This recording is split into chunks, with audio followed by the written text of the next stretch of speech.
Hello guys, good day. ZM Tactics, James Pizzo po. So ito nga pala yung ENC302DE or M4 CQB. So CQB yung lens nito.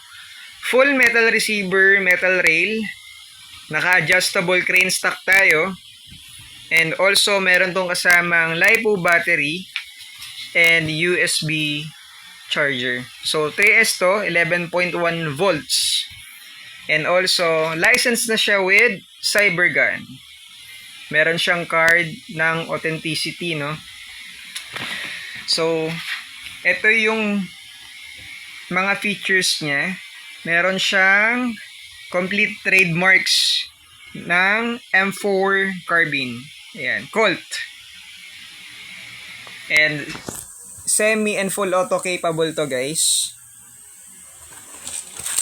Ito yung kabilang side.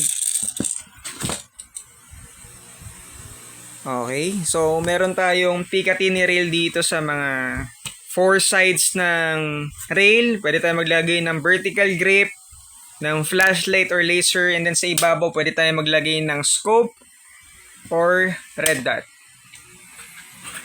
Okay, so yung magazine natin is 300 rounds. And check natin yung FPS niya using 0.20. So, cut natin yung video. Let's see. Okay guys, chrono check using 0.20. So, pasensya na, wala akong camera holder. So, semi muna tayo. So, ito yung selector switch. Lagay natin sa semi. Okay.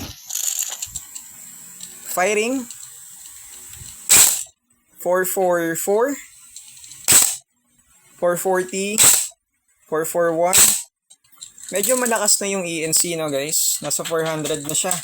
400 plus, no? Yung ibang unit kasi, ibang brand is around 380 lang. Out of the box. So, ito yung full auto niya.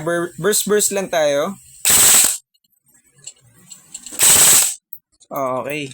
So, ganun pa din yung FPS niya. Hindi bumaba ng 430. And kung gusto niyo nito guys, PM lang kayo sa page ZM Tactics Airsoft, ZM Speedsoft. Thank you po.